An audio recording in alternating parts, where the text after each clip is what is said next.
नमस्कार दोस्तों। आज हम स्टार्ट कर रहे हैं अपने एनपीओ की 5th क्लास। पहली 4 क्लासों में हमने अपने स्टडी मेट का पहला पार्ट कंप्लीट कर लिया था। इस पहले पार्ट में हमने सीखा था कुछ स्पेशल आइटम की कैलकुलेशन करना, जिसमें रिसिप्ट एंड पेमेंट अकाउंट बनाना था हमारा पहला टॉपिक। फिर हमने फंड बेस्ड अकाउंटिंग सीखा, फिर हमने सब्सक्रिप्शन की कैलकुलेशन करना सीखा, फिर अकाउंट एक्सपेंसेस की कैलकुलेशन करना सीखा, फिर कंज्यूमेबल गुड्स की अकाउंटिंग करना सीखा। आज हम जो सीख रहे हैं उस टॉपिक का नाम है prepare income and expenditure account from receipt and payment account. ठीक है, तो आज के टॉपिक का नाम है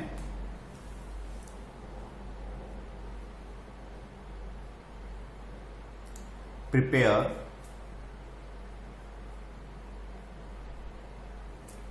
income and expenditure account from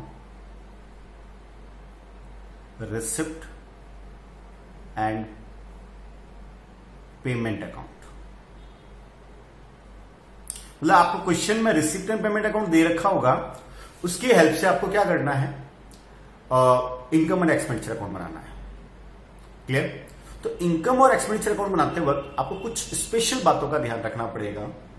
clear? वो कैसे करेंगे वो मैं बता देता हूं। कुछ स्पेशल आइटम है जो हमें डिस्कस करने हैं। उन आइटम्स में कुछ स्पेशल आइटम तो मैं जो कैलकुलेशन करनी होगी वो तो हम सीख चुके। कैसे? सबसे पहला हमने सीखा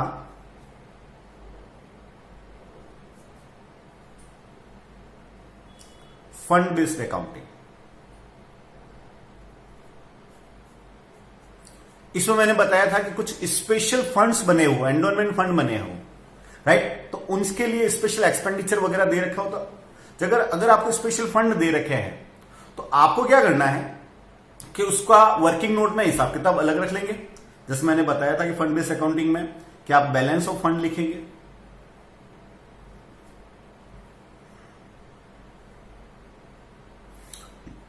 उसमें इनकम या रिसिप्ट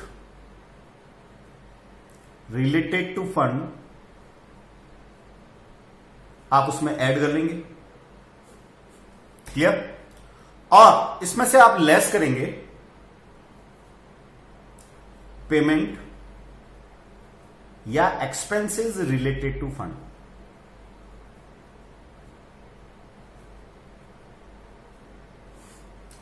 उसके बाद अगर वैल्यू पॉजिटिव आ रही है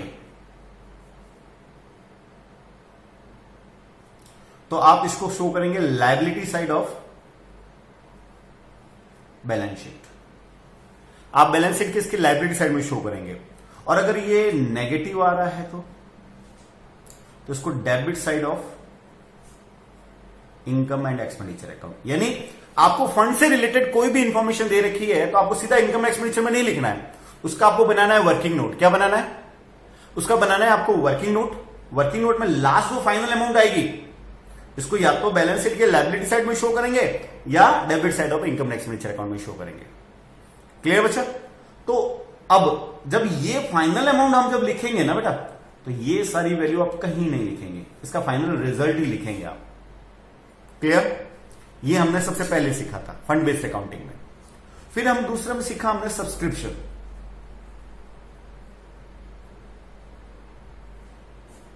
सब्सक्रिप्शन का मीनिंग बता चुका हूं मैं आपको। सब्सक्रिप्शन क्या होता है? क्लियर? उसमें मैंने बताया था कि कुछ अकाउंट बनाया था, सब्सक्रिप्शन अकाउंट। मैं आपको वापस याद दिला दूं। इस अकाउंट में हमने क्या किया था कि सबसे पहले हमने यहां लिखा था by outstanding subscription to outstanding subscription at beginning, by outstanding subscription at end, by receipt and payment account,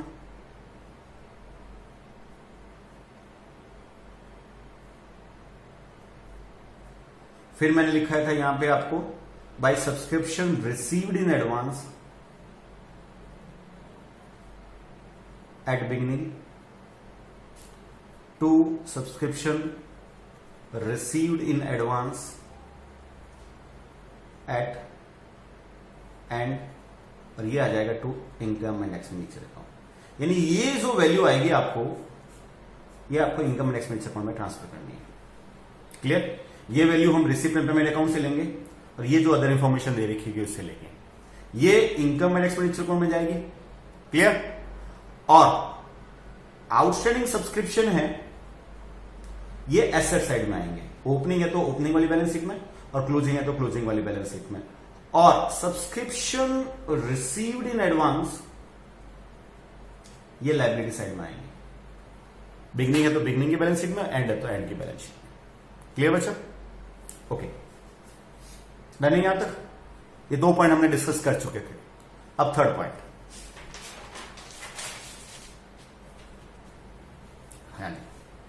third point सीखा था हमने सीखे थे एक्सपेंसेस। क्लियर?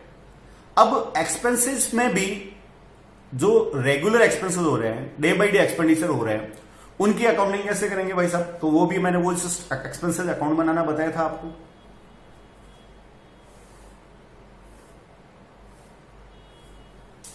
क्लियर? यहां आएगा to receipt and payment account, जो आपने एक्सपेंसेस पे किया।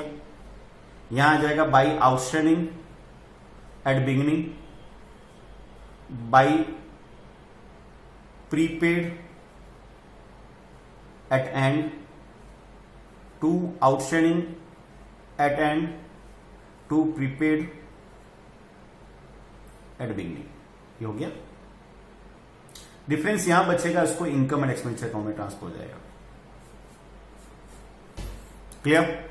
और वही आउटस्टैंडिंग एक्सपेंसेज आपकी लायबिलिटी साइड में जाएंगे। ओपनिंग है तो ओपनिंग में, और क्लोजिंग है तो क्लोजिंग में। और प्रीपेड एक्सपेंसेज आपके एसेट साइड में जाएंगे। बिगनिंग है तो बिगनिंग की बैलेंस शीट, एंड है तो एंड की बैलेंस शीट। क्लियर बच्चा? सेटअप ना? ओके। उसके बाद हमने सीखा था इनकम के बारे में। सब्सक्रिप्शन के अलावा कोई और इनकम है, सेम सब्सक्रिप्शन की तरह ही काम होगा, उसी तरह से इनकम का अकाउंट बनेगा, इसी तरह से जैसे ये बनाया हुआ है। अब ऊपर सब्सक्रिप्शन जगह इनकम का नाम आ जाएगा। सेम यही रूल फॉलो होंगे जो इसमें रूल फॉलो हो गए। क्लियर बच्चा? उसके बाद मैंने सिखाया था आपको कंज्यूमेबल गुड्स। कुछ प्रैक्टिस भी की थी हमने। तो कंज्यूमेबल गुड्स में आप क्या करेंगे बच्चा? वही पूरा कैलकुलेशन में टेबल बनाएंगे। लास्ट कंज्यूमेबल गुड्स का जो लास्ट आंसर आएगा, ये आपको लास्ट 4th क्लास में मैंने पूरा डिस्कस करके बताया है, वो शो होगा डेबिट साइड ऑफ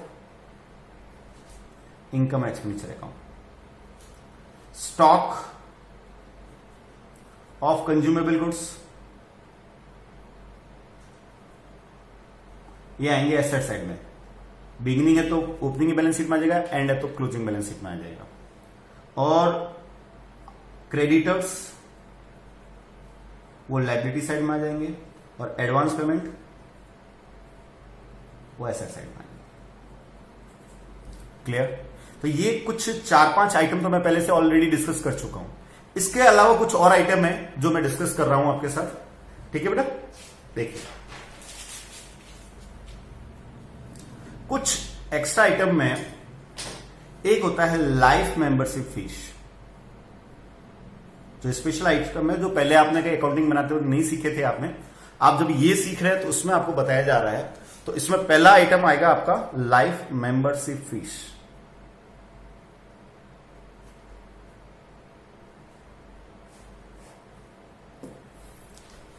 बेटा, आप जब किसी स्कूल में एडमिशन लेते हो ना, या कॉलेज में एडमिशन लेते हो ना, तो जब आप एडमिशन ले रहे होते हो फर्स्ट टाइम, उस समय क्या होगा कि आपसे एडमिशन फीस ली जाएगी। वो एक ही बार ली जाती है, बार बार नहीं। और एनुअल फीस अलग ली जाएगी।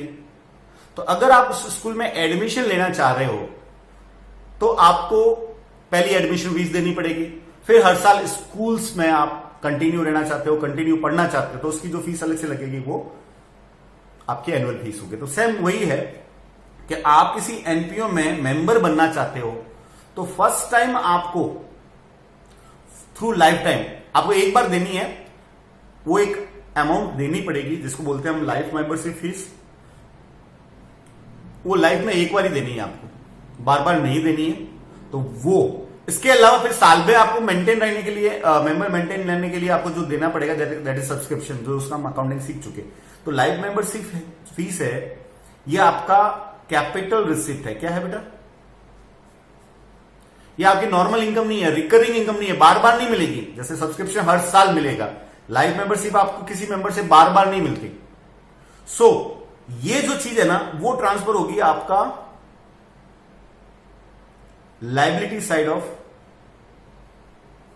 Balance sheet. यानी कुल मिला के लाइफ मेंबरशिप फीस है वो इनकम एंड एक्सपेंडिचर अकाउंट में नहीं आएगी। क्यों नहीं आएगी बच्चा? बिकॉज ये हमारी नॉन रिकरिंग रिसिप्ट है। नॉन रिकरिंग रिसिप्ट का मतलब ये हो गया कि हमें हर बार बार बार नहीं मिलेगी, ये एक ही बार मिलेगी किसी मेंबर से, बार बार नहीं मिलेंगी। सो ये वन टाइम रिसिप्ट है लाइफ में और बार बार नहीं मिलेगी, इसलिए इसको कैपिटल रिसिप्ट बोलते हैं। और कैपिटल रिसिप्ट जो होती है वो हमारी शो होगी liability side of the balance sheet. So life membership fees जो है वो बैलेंस शीट के लाइबिलिटी साइड में आएगी। ये इनकम और एक्सपेंडिचर अकाउंट में नहीं आएगी क्योंकि ये रिकरिंग इनकम नहीं है, रेगुलर इनकम नहीं है हमारी। ठीक है बच्चा, याद आ जाएगा ये पॉइंट। नेक्स्ट दूसरा पॉइंट देखिए बेटा, एंट्रेंस फीस या इसको एडमिशन फीस भी कह सकते हैं हम लोग।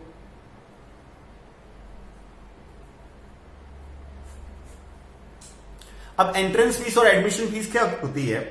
इसमें क्या होता है कि जब कोई मेंबर आपका एंट्री होता है आपके, तो आपको सब यही है जो ले रहे हैं, सब्सक्रिप्शन फीस है।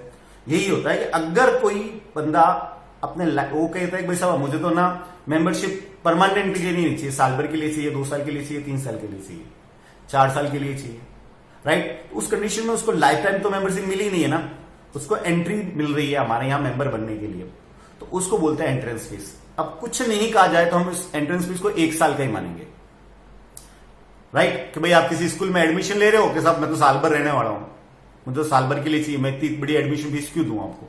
उसी तरह से कोई एनपीओ में आना चाहता है, वो कहता है भाई मुझे तो साल भर आपके में एनपीओ में रहना है, लंबा रहना ही नहीं है मुझे, तो मैं एक्स्ट्रा पैसा क्यों दूं आपको? समझ आ रही मेरी बात? तो उस परिस्थिति में क्या किया जाए आपके? तो उस परिस्थिति में सिंपल एक कंसेप्ट होता है अपना कि इस एंट्रेंस फीस को क्या मान, कुछ लोग 5 साल के लिए मेंबर बन जाते हैं, लाइफ टाइम के लिए नहीं बनते, 5 साल बाद में उसको मेंबर रहना है तो उसको और देना पड़ेगा एंट्रेंस फीस। तो उस कंडीशन में एंट्रेंस फीस को क्या माना जाए? अगर आप लाइफ मेंबरशिप लाइफ टाइम के लिए एक बार ही दे देते हैं तो वही फिर वो एंट्रेंस फीस नहीं देगा। कुछ लोग लाइफ मेंबर के लिए नहीं रहना चाहते, कुछ टाइम के लिए रहना चाहते हैं, उस कंडीशन में एंट्रेंस फीस को क्या माना जाएगा?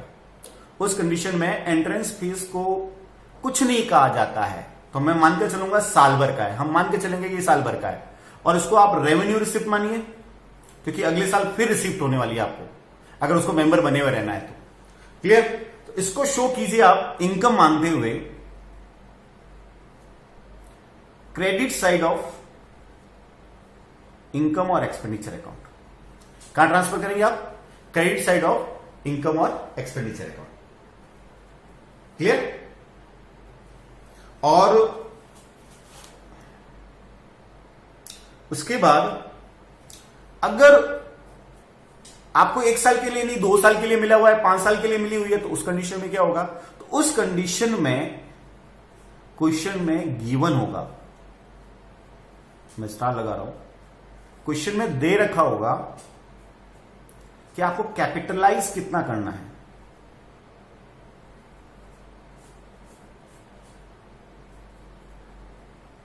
क्वेश्चन में दे रखा कि 50% कैपिटलाइज कीजिए, 75% कैपिटलाइज कीजिए, 25% कैपिटलाइज कीजिए।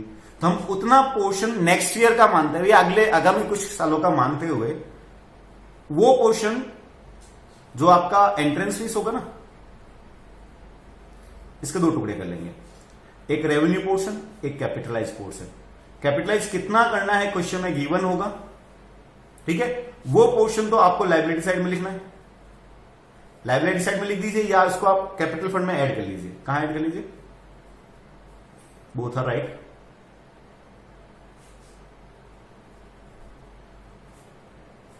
या तो आप इसको लायबिलिटी साइड में लिख दीजिए, या लायबिलिटी साइड के अंदर जो कैपिटल फंड है उसमें आप ऐड कर लीजिए, और revenue portion credit side of income and expenditure account. मैं फिर बता रहा हूं, जैसे सपोज मुझे एंट्रेंस फीस मिली है 10,000 और क्वेश्चन में कह रखा है कि इसका 60% आप कैपिटलाइज कर लीजिए। तो इस 10,000 को आप दो पार्ट में बांटिए, एक तो रेवेन्यू हो गया, एक कैपिटल पोर्शन हो गया। रेवेन्यू हो गया 40%, 60% कैपिटल हो गया, 40% 4,000 हो जाएगा, 60% 6,000 हो जाएगा। इस 6,000 को हम ऐड करेंगे कैपिटल फंड में, बैलेंस शीट के अंदर, और ये 4,000 आप क्रेडिट साइड ऑफ इनकम और एक्सपेंडिचर अकाउंट में लिखेंगे। समझ में आ गया? तो एंट्रेंस फीस का क्या करेंगे बच्चा, कि अगर कुछ नहीं कह रखा है तो आप इसको रेवेन्यू इनकम मान लीजिए। हम मान के चलें साल भर के लिए मिली है, shown in the credit side of income expenditure account. अगर क्वेश्चन में आपको बताएगा कितना कैपिटलाइज करना है, तो जितना पोर्शन आपको कैपिटलाइज करना है उसको आप ऐड कर लीजिए कैपिटल फंड के अंदर बैलेंस शीट के लायबिलिटी साइड में। बाकी रेवेन्यू पोर्शन वो credit side of income expenditure आ जाएगा। कई बार 100% कैपिटलाइज करने को कहेगा वो आपको, मतलब वो लाइफ टाइम है, तो पूरा पूरा ऐड कर लीजिए आप, पूरा पूरा लायबिलिटी साइड में चला जाएगा, ठीक है। इनकम एक्सपेंडिचर के क्रेडिट साइड में कुछ नहीं आएगा। डन है? याद आ जाएगा अपने को, ठीक है बेटा। अब नेक्स्ट पॉइंट देखिए, वापस देख लीजिए बच्चा, आपको क्या क्या करना है। मैं वापस लाइफ मेंबरशिप फीस का बता चुका आपको मैं। क्या होगा लाइफ मेंबरशिप का पैसा बचा? कैपिटल रिसीव मानी जाएगी, liability side of balance sheet लिखा जाएगा। क्लियर? इनकम एक्सपेंडिचर में नहीं लिखा जाएगा। दूसरा एंट्रेंस फीस या एडमिशन फीस, इसके बारे में बता चुका हूं कि जितना आपको कैपिटलाइज करना है वो तो liability side of balance sheet में ऐड हो जाएगा, और बाकी जो रेवेन्यू रिसीव वो credit side of income expenditure में आपको आ जाएगी। ठीक है बच्चा? डन है? अब अगला आइटम देखिए, वो आइटम है डोनेशन।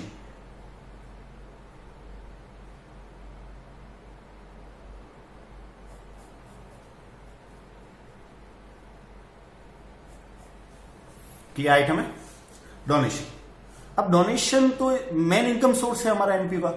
एनपीयू चलती ही नहीं के भरोसे भाई, लोग डोनेट करेंगे तभी काम चलेगा अपना। तो डोनेशन जो होता है ना वो दो टाइप का होता है, ये पहले डिस्कस कर चुका हूं, फिर भी देख लीजिए। एक तो जनरल पर्पज के लिए होता है, एक होता है स्पेसिफिक पर्पज के लिए।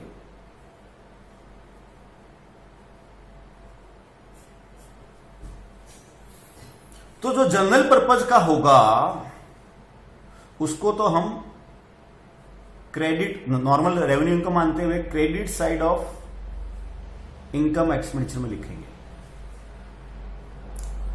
और जो स्पेसिफिक पर्पज का होगा उसमें भी दो तरह का होगा। उसके लिए अगर स्पेसिफिक फंड बना हुआ है तो वहां जाके ऐड हो जाएगा। अगर स्पेसिफिक फंड नहीं बना हुआ है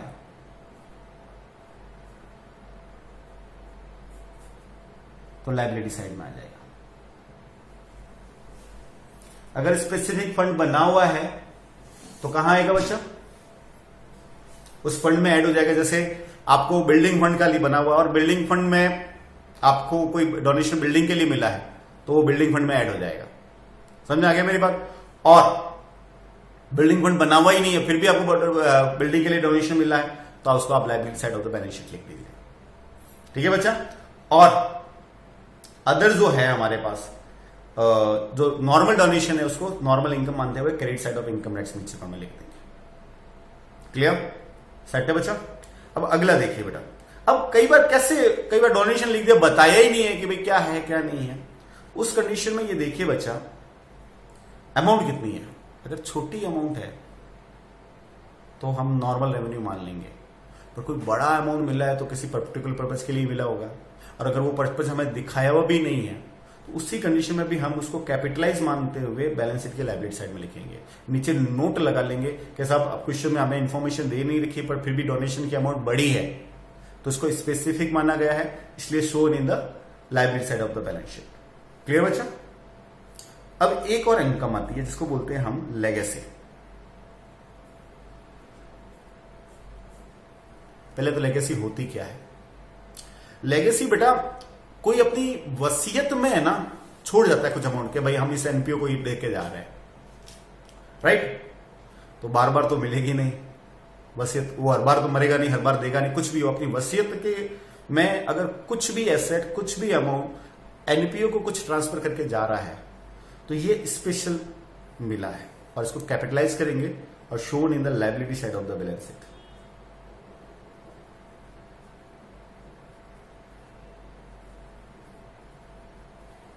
समझ आ गया? लेगेसी वसीयत में कुछ मिल रहा है आपको, राइट? वो वसीयत में जो चीज आपको मिल रही है वो आप कहां लिखेंगे? लायबिलिटी साइड में। जैसे सपोज मैं एक छोटा सा एग्जांपल देके बता रहा हूं। जैसे किसी ने आपको 10 लाख रुपए वसीयत में जाते, 10 लाख रुपए हम वसीयत में हम आपको एनपीओ को दे रहे हैं, तो आपको कैश मिला, तो आप एंट्री करेंगे cash account debit to legacy account.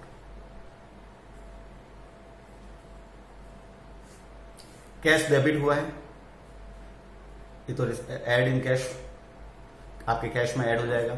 Legacy credit हुआ है, क्रेडिट को आप शो करेंगे liability side of balance sheet. अगर बिल्डिंग होता बच्चा, बिल्डिंग अगर आपको लेगेसी में मिलती तो बिल्डिंग आपके एसेट साइड में आ जाती और लेगेसी आपका कहां चला जाता? वही liability side of the balance sheet. Clear? अब नेक्स्ट, सेल ऑफ न्यूज़पेपर।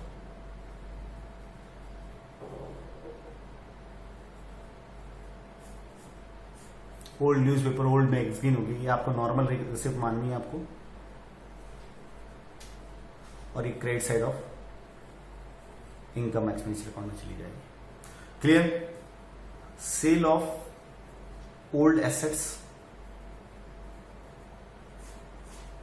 कोई पुरानी एसेट सेल की जा रही है, फिर क्या करेंगे बच्चा? तो ये जो पैसा मिला है ये रिसिप्ट पेमेंट में तो आएगा ही आएगा, कैश आ रहा है, कैश जा रहा है, कुछ। अब जो एसेट सेल हुई है इसका कंपेयर करेंगे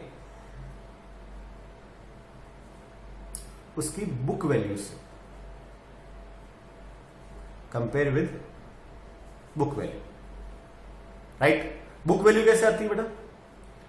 कॉस्ट माइनस डेप्रिसिएशन।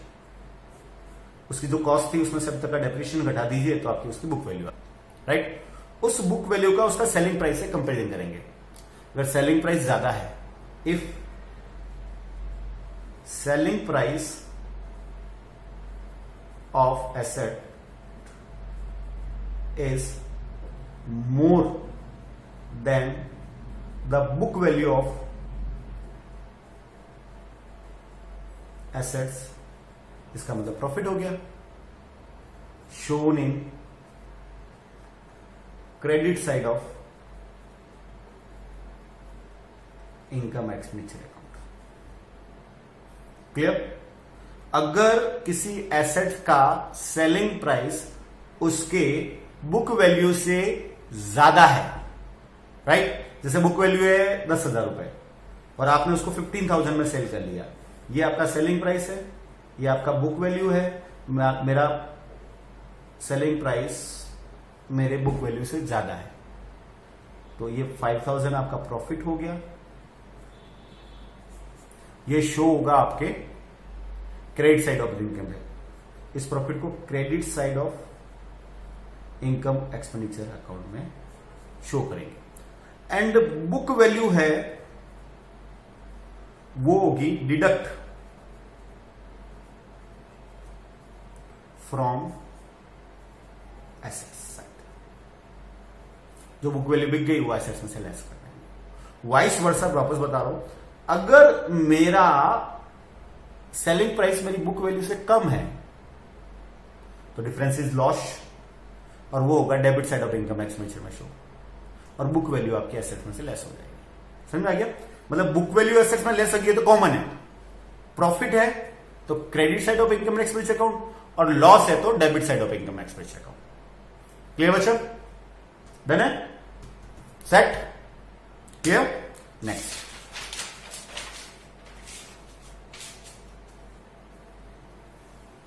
अब पेमेंट ऑफ सैलरी, ये तो आपको नॉर्मली है, आपने 11 क्लास में भी सीख चुका है, पहले भी आप नॉर्मली सीख चुके हो कि सैलरी का पेमेंट कहां आएगा, कि साहब इसका एडजस्टमेंट आउटस्टैंडिंग वगैरह का एडजस्टमेंट करने के बाद ये आएगा debit side of income expenditure account. ये इनकम एक्सपेंडिचर अकाउंट है ना, ये आपने पहले सीख रखा, वो P&L अकाउंट का ही एक पार्ट है, जैसा ही है। जो रूल आप P&L अकाउंट में फॉलो करते थे सेम वही रूल यहां फॉलो करने हैं आपने, तो P&L बनाने के रूल्स वही सेम यहां हो रहा है। एक होता है पेमेंट ऑफ ऑनेरियम।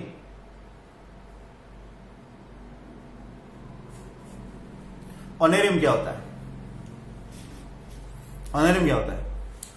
देखो, जैसे हमारे यहां बराबरी के लोग या हमारे वर्कर्स काम करते हैं ना, उनको तो आप सैलरी बोलते हो, सैलरी देना बोलते हो। क्लियर?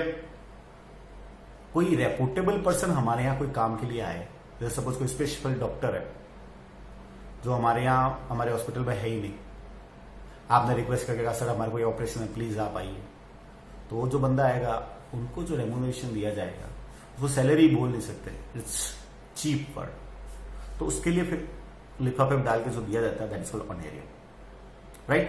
पर हमारे लिए तो सैलरी की तरह ही है, तो shown in the debit side of income expenditure account.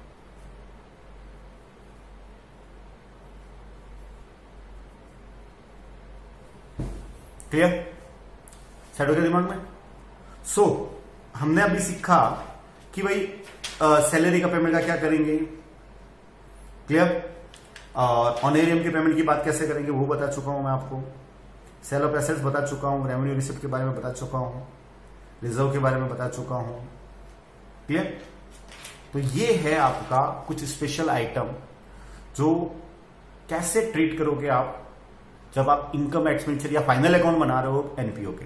जब एनपीओ के फाइनल अकाउंट बना रहे हो तो कुछ स्पेशल आइटम जो वापस बता देता हूं मैं आपको, फिर और कुछ होंगे तो मैं और बताता जाऊंगा आपको उनका कैसे करना है, जो देख लीजिए भाई। सबसे पहले फंड बेस्ड अकाउंटिंग ही बता दिया मैंने कि कोई फंड बेस्ड अकाउंटिंग के कुछ फंड के बेसिस आइटम्स है तो उनका एडजस्टमेंट कीजिए। फाइनल उसको कैसे शो करना है कि भाई लास्ट में अगर पॉजिटिव बचे तो liability side of the balance sheet और नेगेटिव बचे तो debit side of income and expenditure account. ये क्लियर हो चुका है अपना। फिर सब्सक्रिप्शन के बारे में बात आ चुका, मैं पूरा उसका आगे पूरे क्वेश्चंस करवा चुका हूँ स्पेशल फॉर सब्सक्रिप्शन। उनका क्या एडजस्टमेंट करना है वो मैं पहले बता चुका हूँ, फिर भी मैं बता दूं ये जो आइटम आएगा उसको credit side of income and expenditure account में लिखेंगे। भाई सब्सक्रिप्शन में अगर टू इनकम एक्सपेंडिचर लिखा तो इनकम एंड एक्सपेंडिचर अकाउंट में हम क्रेडिट में बाई सब्सक्रिप्शन लिखेंगे। क्लियर? आउटस्टैंडिंग एसेट साइड में चला जाएगा और received in advance liability side में चला जाएगा। क्लियर? फिर मैंने कुछ एक्सपेंसेस के बारे में बताया था, वही आउटस्टैंडिंग वगैरह का एडजस्टमेंट करने के बाद जो फाइनल रिजल्ट होगा वो इनकम एंड एक्सपेंडिचर अकाउंट में जाएगा। क्लियर? फिर मैंने आपको बताया कि इनकम का कैसे करेंगे, राइट? वही सब्सक्रिप्शन की तरह ही होगा। फिर मैंने बताया आपको कंज्यूमेबल गुड्स का क्या करेंगे, पूरी टेबल बनाएंगे, लास्ट फाइनल जो रिजल्ट आएगा उसको हम debit side of income expenditure में लिखेंगे, राइट? उसके बाद मैंने बताया स्टॉक को एसेट्स में लिखेंगे, ओपनिंग वाला ओपनिंग बैलेंस शीट में जाएगा, क्लोजिंग वाला क्लोजिंग बैलेंस शीट में जाएगा, क्रेडिट को लाइबिलिटी साइड में लिखेंगे और एडवांस पेमेंट को आप एसेट साइड में लिखेंगे। फिर लाइफ मेंबरशिप फीस के बारे में बताई मैंने कि भाई life membership fees capital receive मानी जाती है, shown in the liability side of the balance sheet, right? Income and expense account में नहीं लिखेंगे लाइफ मेंबरशिप फीस को मैंने। फिर मैंने बताया एंट्रेंस फीस, मैंने ये बताया था कि एनुअली जो परमानेंट आपका मेंबर नहीं बनना चाहता, कुछ पार्ट टाइम के लिए बनना चाहता है तो उसके लिए हम चार्ज करेंगे, उसको एंट्रेंस फीस लेंगे, इसको हम रेवेन्यू रिसीव माने जाएंगे और इनकम एक्सपेंडिचर के क्रेडिट साइड में लिखेंगे। बट अगर इसको कैपिटलाइज करने को कहा गया है तो जितना पोर्शन आपको कैपिटलाइज करने को कहा गया है वो आप लाइबिलिटी साइड में कैपिटल फंड के अंदर ऐड कर सकते हैं या नॉर्मली लिख सकते हैं, और जो रेवेन्यू पोर्शन है वो credit side of income expenditure में चला जाएगा। क्लियर? फिर मैंने बताया था डोनेशन के बारे में, भाई डोनेशन किस लिए मिला हुआ है, कुछ नहीं कह रखा है, जनरल पर्पज का है तो इनकम मानी जाएगी, credit side of income expenditure में लिखा जाएगा। और स्पेसिफिक पर्पज के लिए मिला हुआ है तो उसमें भी दो पोर्शन है, कि किसी स्पेसिफिक फंड के लिए मिला हुआ है तो उस फंड में ऐड कर लेंगे, उस फंड के लिए नहीं मिला हुआ तो लाइबिलिटी साइड में शो कर लेंगे। लेगेसी है उसको कहां शो करेंगे बेटा, liability side of balance sheet. Clear. Sale of newspaper normal income मानी जाएगी, shown in the credit side of income and expenditure account. और सेल ऑफ एसेट्स है तो मैंने बताया था कि उसकी बुक वैल्यू आपकी एसेट में से लेस हो जाएगी और बुक वैल्यू का कंपेरिजन किया जाएगा सेलिंग प्राइस से। सेलिंग प्राइस ज्यादा है तो प्रॉफिट है, shown in the credit side of the income expenditure account. और अगर हमारी बुक वैल्यू से सेलिंग प्राइस कम है तो लॉस है, तो वो लॉस का पोर्शन आप shown in the asset side of debit side of income expenditure account. Clear. फिर मैंने सैलरी का पेमेंट के बारे में बताया, वो एक्सपेंसेस में अंदर इंक्लूड हो चुका है। ऑनरेरियम के बारे में बताया कि ऑनरेरियम हम अपने रेपुटेबल पर्संस को दिया जाता है एक्स्ट्रा पेमेंट के लिए, उनका किस तरह से एडजस्टमेंट होगा वो डिस्कस कर चुके हैं। अब अगली क्लास में मैं आपका इसके प्रैक्टिकल क्वेश्चंस कराऊंगा। ठीक है बेटा, थैंक यू।